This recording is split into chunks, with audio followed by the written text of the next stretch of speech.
is Amber, and today I want to tell you guys a little bit about a date that I went on, maybe a few weeks ago or a month ago. I was so excited just because I feel like the Lord has been keeping me hidden for years now.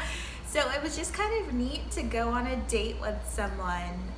What I will preface this video with is it's so important that we're equally yoked. And if you've heard anything about my testimony by watching previous videos, if there's anybody who knows how important it is to be equally yoked with whoever it is that you're dating or whoever it is that you're seriously considering a future with, it's me. But I wanted to tell you guys a little bit about this date experience in hopes that it would encourage you not to settle and that it would encourage you not to grow complacent in your walk with Christ and in your singleness. I recently went on a date and we'll call him Cooper for the purpose of this video. But I was at an event. I was actually working an event, and at the end of the night, there was this gentleman who called my name. We'd met earlier that night, and I was bringing down supplies and stuff that we'd had at this event, and he said, "Hey, are you single?" To which I said yes, and he said, "Can I have your number?" And I said, "Yeah."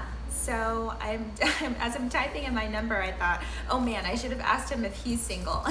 So I typed my number into his phone, and then I asked him awkwardly, because I don't do this whole date thing or flirting thing. I asked, "Are you single?" And he laughed and said, "Yeah, I wouldn't have asked you for your number if I weren't." So we kind of got that out of the way. You never know in today's day and age. You just have to ask.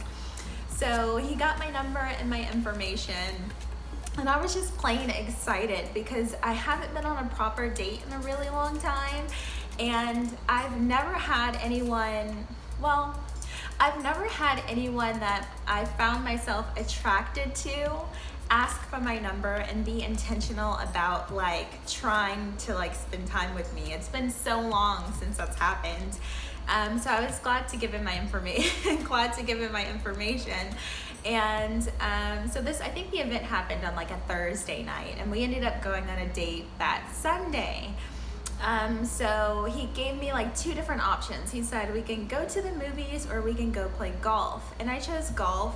I just figured it's really hard to get to know someone in a movie. First of all, it's super loud, and second of all, you don't talk during a movie unless you want to be annoying or completely miss what's going on in the film. So I decided the best way for me to probably get to know this guy's character is by going somewhere where we can talk. So I figured golf would just probably be the best option.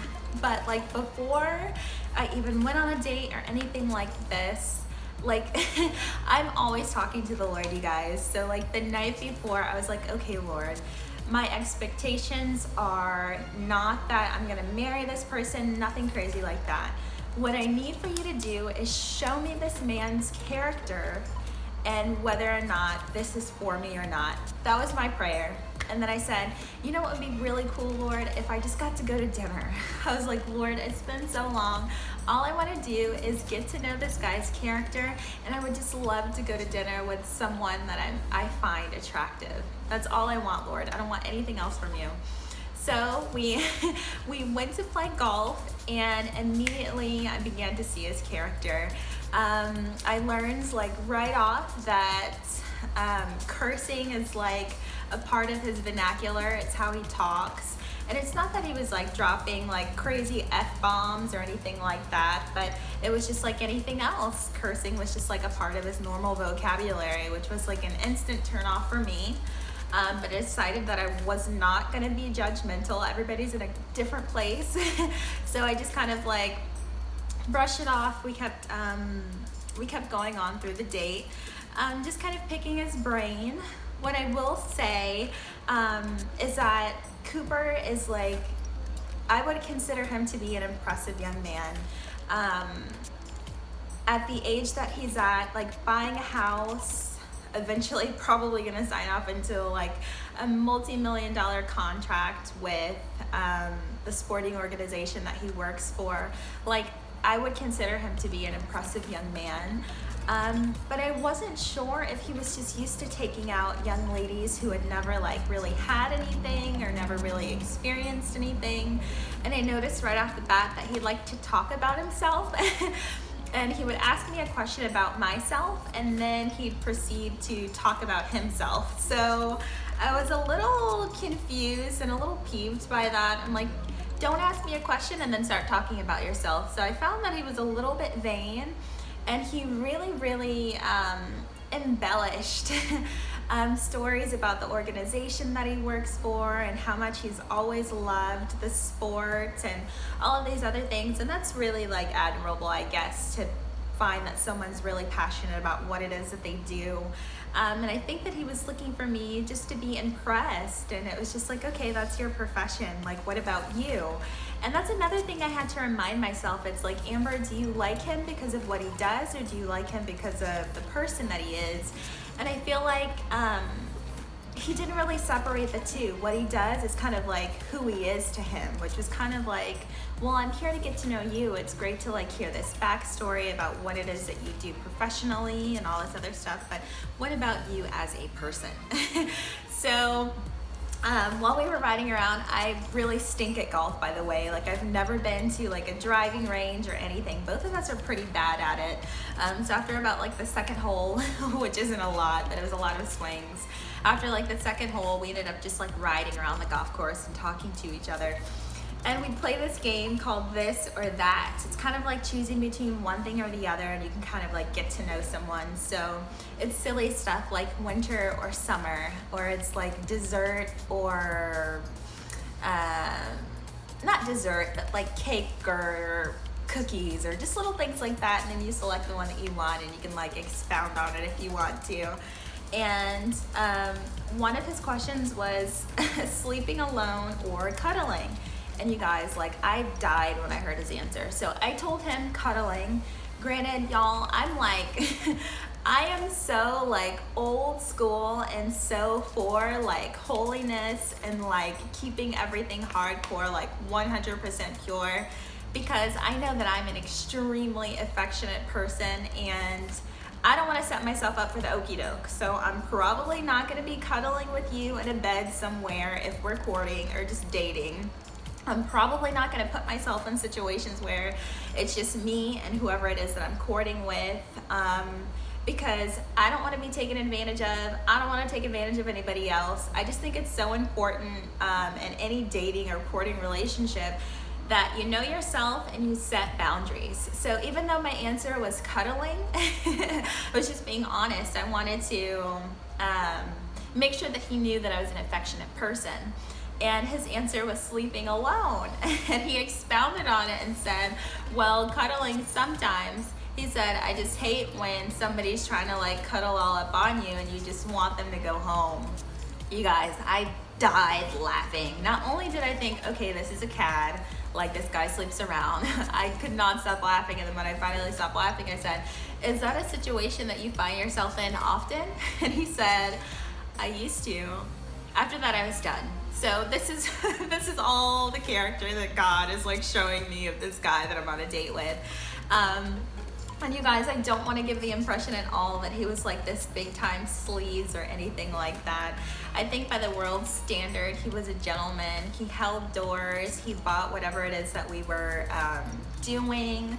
And at the end of the golf portion of the date, like I knew that, okay, from here I can go home and like just never think about this again, because I've seen like red flags and your character already. God has already shown me that. And he ended up canceling plans with some of his friends, and he asked me to go to dinner. So it's like, okay, I asked the Lord to show me this kid's character and to go to dinner. He's asking me to dinner. Sure. So we ended up going to this really good place, actually. It's called Houston's here in Houston. It's funny. It's called Houston's, and it was really, really good. But aside from that, we went and we waited for a table. It was like a good 15-minute wait. So I was just picking his brain some more about family and, you know, the type of man that he is. And he talked a little bit more about himself, and he asked me a few questions. And I just kind of like noticed throughout the night, he was like testing or like, I guess, gauging comfortability levels, which is like fine, I guess. So every now and then he would tell a story and his arm would like rub up against my arm, or you know, he'd say something candidly or a joke and his hand would like touch my thigh, but it wasn't like gross or like sleazy or like cringy or anything. Just like a quick tap to see like, okay, is this girl like feeling me? Is she gonna let me like touch her? Is she like calm? Is she comfortable? And he talked a little bit more about himself, and again, it was kind of just like profession started creeping into who he was and what he was trying to do to impress me. And he's like, yeah, you know, since I'm a part of this organization, I can take you here, I can take you here, we could go here for free, we get to do this, I want to take you here. And it was solely because of what he does as a profession, and not because, man, you know what, for instance, like I really enjoy this museum and the work there, I want to take you here, versus, oh, because I'm a part of this place, and you know, because I play for this such and such and this, like I can totally take you here, here, and here. It was just like a little bit of a turn off, and I felt like he was trying to impress me, and he didn't have to. I also think that's another big mistake that people make, is on first dates we try to like put on our best face and be our best selves, but I think our best selves is probably our most authentic self. So that's not to like say just like be crazy and outrageous, but it's like be yourself, be authentic. So we finally get to our table, and then we start talking about previous relationships. And you guys, we haven't even ordered our entrees yet, and he's like asking questions about previous relationships, which is totally fine. I just knew that if he asked me about past relationships, what I would have to tell him. And I told myself I was gonna be quote unquote normal. I'm not gonna be weird. I'm not gonna shove like anything in anybody's face. So again, we're looking at the menu and talking, and he's asking about previous relationships and maybe why my latest relationship didn't work out. Granted, my latest relationship was like 6 years ago, but still, it's my latest relationship. So I told him that we saw things differently and that we weren't equally yoked. I said probably the main source of frustration in our relationship is that I would not have sex with him. I set out when I was like 13 years old to remain chaste or remain a virgin until I was married, and I've stuck to that. And the main source of frustration in my last relationship is that my last boyfriend was not here for it. He wanted to experience those things. He'd experienced sex in previous relationships, and it was extremely frustrating to him that that's not something that I was willing to give in on. So when he heard this, he was kind of like, okay. So I feel like he made a couple of like, a couple of attempts to overcome. And then I just kind of blatantly said, well, how would you feel knowing that we would not be having sex if we were to get into a relationship? And you guys should have seen, just for the slightest second, you should have seen all the blood like drain from his face. Like, oh, this is real. No sex?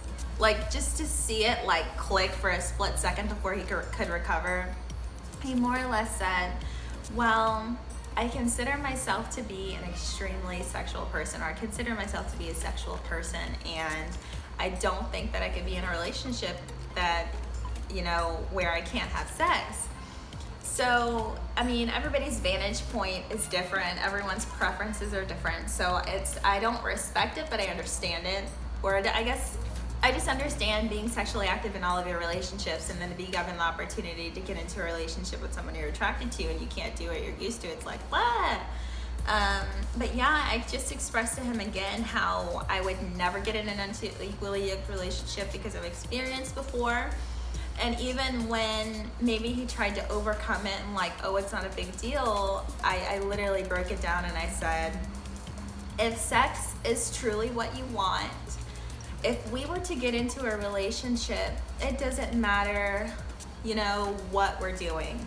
Making out, cuddling, like just being with each other. It doesn't matter what we're doing, because it'll never be enough. if sex is what you want, no matter what we do, it'll never be enough.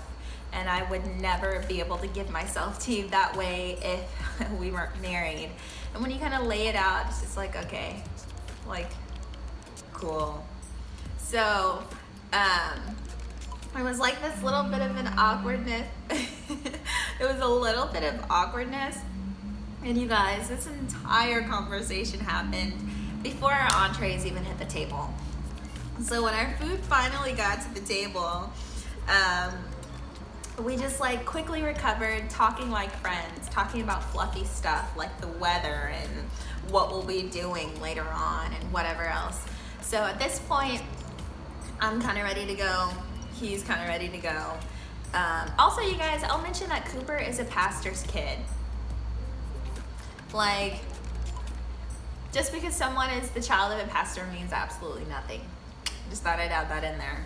So after the date, he pays, he gets our food boxed up so we can take it home. And we get out to the parking lot, and his car is a little bit closer to the restaurant than mine is. So, you guys, we get out to the parking lot, and his car is like here, and then mine is like here. So it's like a good, like maybe a good like 12 to 15 paces away from each other. And we get out to his car, and he goes, well, this is me. And I said, oh, okay. You guys, he's been a gentleman this whole night. He's been so chivalrous all night. And then it just like instantly dies, and he could care less about walking me to my car when he finds out that I'm not gonna sleep with him. What? Y'all, I was so spicy and so upset because I felt like this douchebag, like, you've been a gentleman all night. You wanted to take me here, there, hold my door, pay for whatever else. And then the minute that you find out we won't be able to advance in a relationship the way that you want to, you can't even walk me to my car? Cool. So he got in his car. I walked to my car by myself. This is at nighttime at a restaurant. Female by herself. Cool. So I walk to my car, and I immediately call my friend Michelle. Michelle, I love you if you're watching.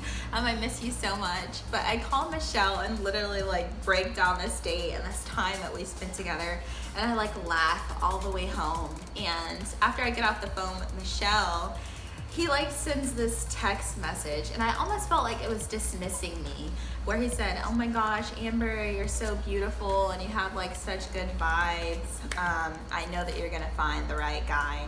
Basically, to me that meant, well, you and I aren't gonna be together, but I know that you'll find somebody else. It just made me feel some type of way, and instead of being spicy in my response, I just said, thanks for today, and that was it. And I blocked his number because I didn't want for any regretful feelings on his end, or for him to try to reach out to me again and set something up. I just didn't want him to have direct access to me anymore. So I blocked his number. I didn't want there to be any distractions or anything like that.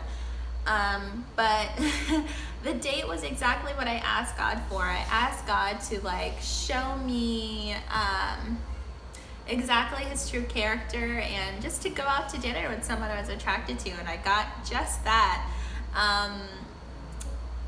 With that being said, I will probably never go out on a date without knowing someone's intentions and without knowing that they're truly living for Christ. I just don't think it would behoove me to go out on dates with people and I don't already know their character and I don't already know their intentions, because it's a waste of time. And I felt really low for maybe all of 2 seconds, where it's like, man, like people think I'm crazy for my stance on, you know, purity, my stance on trying to like live out this thing and make it look good.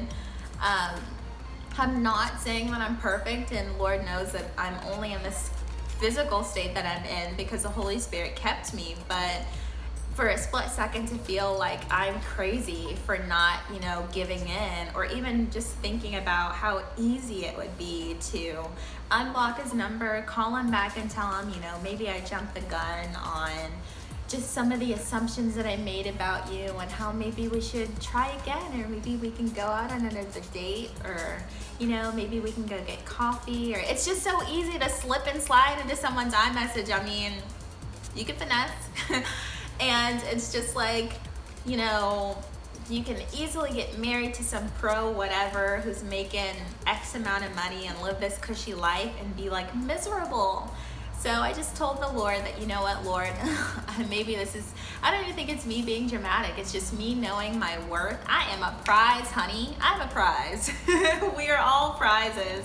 And I just think it's so important. I told the Lord, the next time that I go out on a date, I want it to be him. Lord, I don't want to waste my time, and I don't want to waste any other gentleman's time. Like the next date I go on, Lord, I want it to be with a son who you think is someone that I should partner with in this life thing, someone I can partner with in this bringing glory to God thing.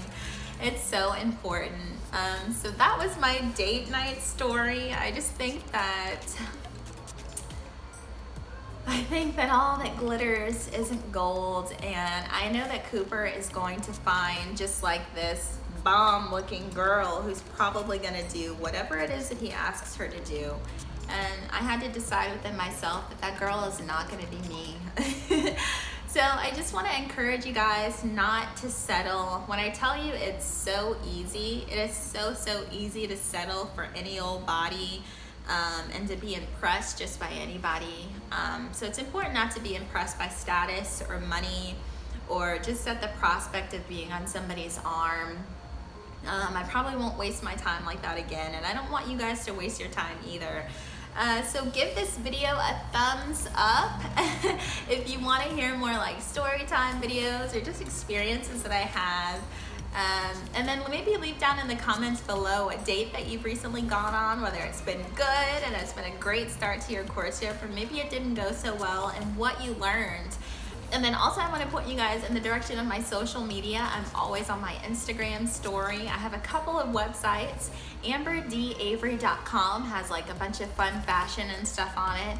And BiblicallyMe.com has all of these devotionals and blog entries about Christ and just quiet time things that you can use as supplements for your quiet time with God in the mornings. So I love you guys, and hopefully I will see you again soon. Again, give this video a thumbs up and subscribe if you haven't already. I'll see you later. Bye guys.